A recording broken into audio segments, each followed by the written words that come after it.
Olá pessoal, nós então veremos nesta videoaula, que na verdade é uma pré-aula, a questão da detecção do sinal modulado em amplitude, do sinal AM. Então eu desenhei aqui para vocês olharem o circuito que se chama detetor de envoltória, que consiste aqui num diodo, num capacitor e numa carga resistiva, para que a gente possa fazer a chamada demodulação não coerente ou assíncrona do AM. Então, na experiência de hoje, vocês vão primeiramente observar como funciona esse circuito que eu chamei de detector de envoltória. Antes de desenhar os diagramas de blocos que vocês vão usar na placa do MCM21, eu queria chamar a atenção para algumas coisas que eu já falei na aula de teoria, mas não custa nada reforçar aqui. Lembrando que um detetor de envoltória, a saída, que é essa tensão aqui V0 de T, ela segue a envoltória do sinal modulado. Então, aqui ao lado vocês estão vendo o sinal azul, que é uma portadora na frequência FC Hz, ok? E é uma frequência muito maior do que a frequência do áudio que modula essa portadora. Por exemplo, essa frequência FC, a frequência da portadora, pode estar na casa dos 450 kHz, como nós usaremos na experiência, e a frequência do áudio, por exemplo, da ordem de 3 kHz. Ok? Bom, a saída do detector de envoltória, se tudo está funcionando bem, é essa onda vermelha que vocês estão vendo aqui. Ok? Daqui a pouco eu falo sobre essa parte escura aqui em preto. Bom, mas tudo dando certo, vocês têm que observar no domínio do tempo a onda vermelha, que é a saída do detector de envoltória. Relembrando, pessoal, rapidamente, durante o ciclo positivo do sinal de entrada, o capacitor ele é carregado até a tensão de pico do sinal de entrada. Quando a tensão de entrada, por exemplo aqui, a tensão de entrada é a tensão do sinal AM, o φ AM de T, que é a onda azul. Quando a tensão de entrada cai abaixo do valor de pico, e nós estamos considerando aqui para facilitar o entendimento um diodo ideal, então quando a tensão cai um pouquinho aqui, a tensão azul, o diodo abre, porque a tensão aqui do capacitor, que tem praticamente o mesmo valor da tensão da fonte, é maior que a tensão do sinal de entrada. Lembra que o capacitor ele possui inércia de tensão. E nesse momento, o diodo abre e o capacitor começa a descarregar pelo resistor. Por isso que tem essa queda em vermelho aqui que vocês estão vendo.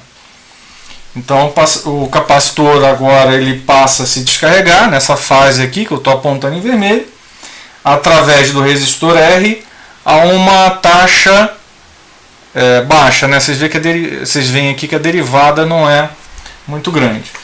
Durante o próximo ciclo positivo, então tem um ciclo negativo e vai ter um próximo ciclo positivo, o sinal de entrada se torna maior do que a tensão do capacitor, aqui ó, e o diodo nesse ponto aqui, pessoal, e aí o diodo passa a conduzir novamente, ok? O capacitor novamente é carregado, então nessa fase aqui, até o valor de pico deste novo ciclo, e tudo começa novamente, né? Neste ponto o diodo abre, porque a tensão do capacitor é ligeiramente maior que a tensão da fonte, e começa um novo ciclo de descarga e assim por diante. Então, Basicamente esse é o funcionamento do detector de envoltória, se tudo estiver bem dimensionado. Muito bem, então pessoal, durante cada ciclo positivo, o capacitor é carregado até o valor de pico do sinal de entrada e então decai lentamente até o próximo ciclo positivo, como vimos aqui. A tensão de saída, a V0, que é essa vermelha, ela então segue a envoltória da entrada. E a envoltória é justamente o sinal modulante que a gente precisa detectar. Agora, sendo mais assim detalhista, vocês veem que eu vou até desenhar aqui para facilitar. A envoltória mesmo, ela seria isso aqui, ó. Deixa eu desenhar aqui em preto. A envoltória, ela em azul, tá? A envoltória é isso aqui, ó. Ok? Deixa eu passar por cima o preto aqui para ficar mais claro. Então, se tudo fosse perfeito, ideal, a gente ia recuperar esse sinal preto aqui, ó, que é envoltória, tá? Mas vocês veem que o que a gente tem na saída do circuito, a tensão V0 é a tensão vermelha. Então, a gente não detecta exatamente essa envoltória preta aqui. A gente detecta este sinal e mais um sinal de uma ondulação de alta frequência, que é um ripple. A gente chama de ripple.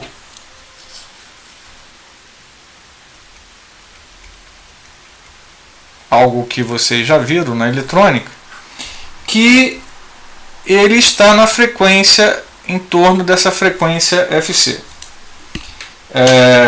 Ok?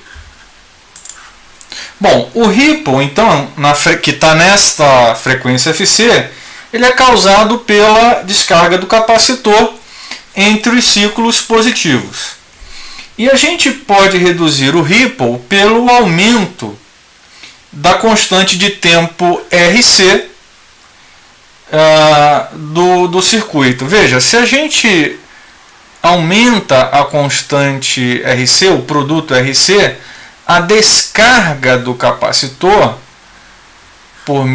através do resistor, ela é mais lenta, e aí a gente diminui o fenômeno do ripple, porque veja bem, o ripple ele poderia ser muito mais pronunciado. Eu vou fazer em verde aqui, ó.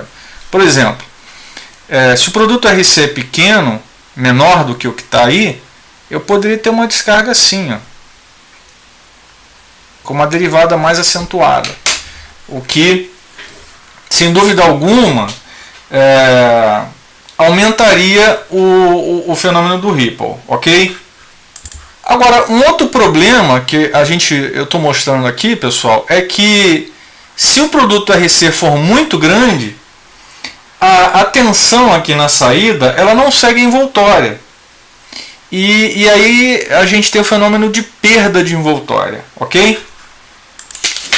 Conclusão, o produto RC ele deve ser muito maior do que o período da portadora, e o período é o inverso da frequência FC, mas, por outro lado, para que não aconteça o fenômeno de perda de envoltória, o produto RC ele tem que ser muito menor do que o período associado à maior frequência presente no sinal modulante. Digamos que, por exemplo, a frequência do sinal modulante seja B Hz. Então, eu posso escrever essas duas condições da seguinte maneira. Condição 1, que o R vezes o C tem que ser muito maior do que o inverso da frequência da portadora para que a gente faça a redução do ripple.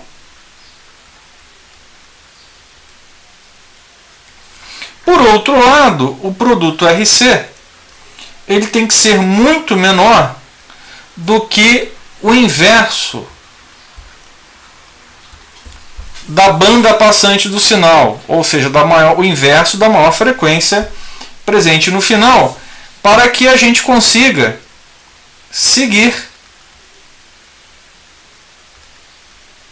a envoltória.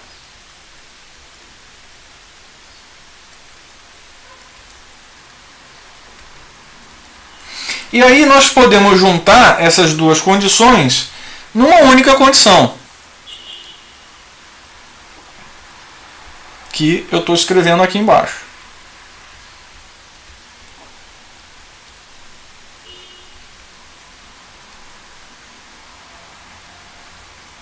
Então, para que esse circuito funcione de maneira correta, o produto RC tem que ser dimensionado de tal forma que RC seja muito menor do que o inverso da banda passante do sinal modulante e o produto RC seja muito maior do que o período da portadora. Dimensionando desta forma, o que vocês vão observar é essa onda vermelha aqui, ó, no osciloscópio digital no modo YT, domínio do tempo. Agora, olhando aqui o arranjo experimental, e isso está lá na lição 912, detecção de AM, do nosso roteiro de laboratório, vocês na aula devem fazer o seguinte: alimenta o modulador balanceado com uma senoide, por exemplo, com uma frequência de 450 kHz, ok? E com, por exemplo, 2 volts pico a pico. Isso numa entrada. Na outra entrada, por exemplo, usem aí até pode fazer como está escrito aqui no guia. Vocês podem colocar uma frequência modulante a princípio de 1 kHz e um sinal com 1 volt pico a pico, ok? Bom, lembrando que o modulador balanceado ele precisa estar, eu vou até apontar aqui, vocês já sabem disso, ele precisa estar desbalanceado para que nós tenhamos na saída uma onda AM. Então, na saída aqui, você precisa observar um sinal AM. E aí precisa desbalancear o modulador. Se a gente trabalhar com o modulador balanceado, conforme nós já vimos em aulas passadas, a saída é um sinal chamado DSB, a modulação de banda lateral dupla com portadora suprimida. Nós já vimos isso. E vocês precisam observar,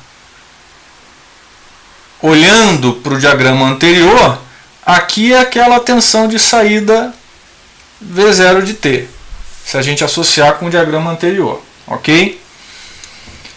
E aí variem a frequência do sinal modulante, variem os parâmetros do circuito de tal maneira que vocês vejam, por exemplo, que realmente ocorre o fenômeno de perda da envoltória. Tá? Então sigam o que está escrito aí no nosso guia do experimento. Muito bem, então esse esquema seria a parte 1 da experiência, essa é a quarta experiência da disciplina, seria a detecção não coerente ou assíncrona do AM. como nós já comentamos na aula de teoria, essa é a detecção, por exemplo, que o pessoal usava no radinho de pilha, naqueles radinhos antigos. Muito simples, né? Conforme nós vimos aqui na lousa passada. A segunda parte da experiência, e aí eu vou falar rapidamente, é a detecção coerente do AM. A segunda parte da experiência, e aí eu já desenhei aqui o diagrama de blocos, consiste na detecção síncrona do AM. Então eu vou escrever aqui para vocês não esquecerem. Detecção síncrona ou coerente.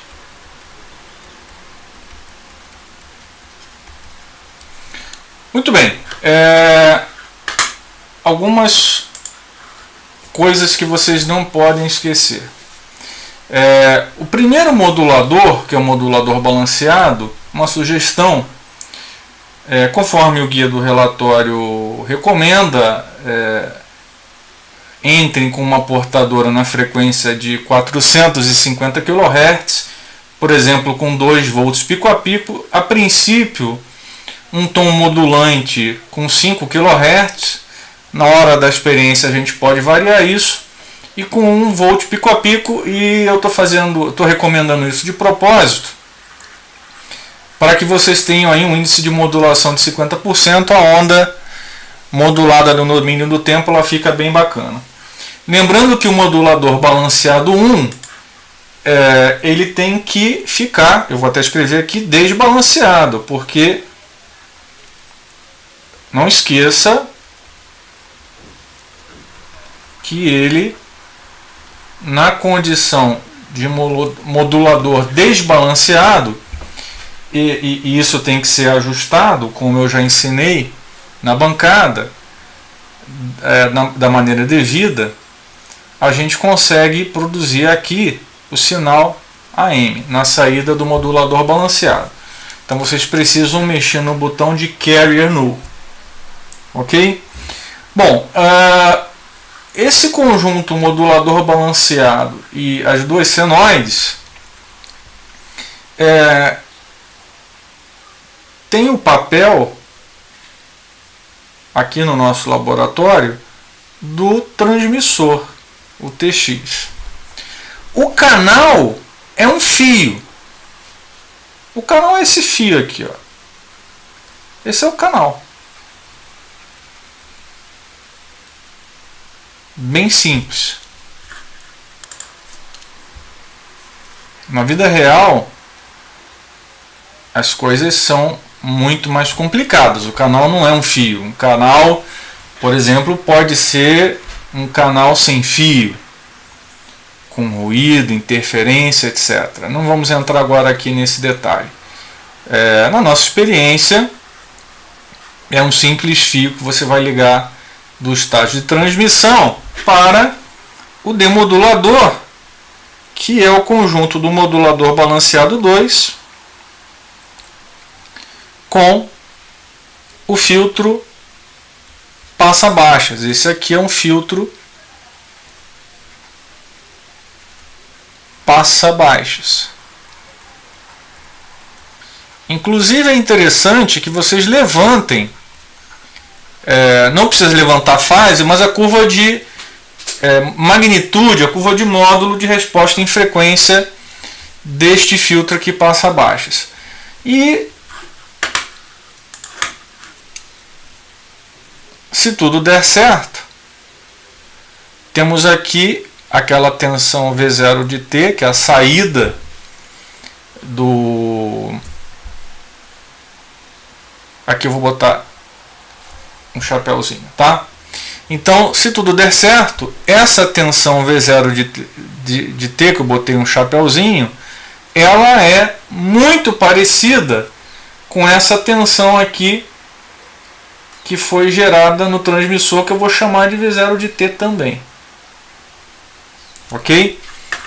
Ela não é exatamente a tensão que foi gerada na entrada, mas é muito parecida.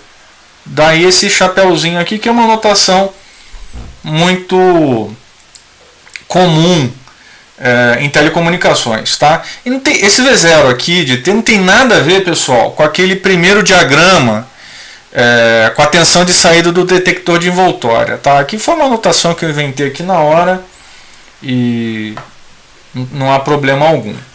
O modulador balanceado 2, ele tem que trabalhar balanceado, então mais um cuidado que vocês têm que tomar. Então aqui na verdade o que a gente tem é um misturador de frequência, certo, pessoal? É um mixer.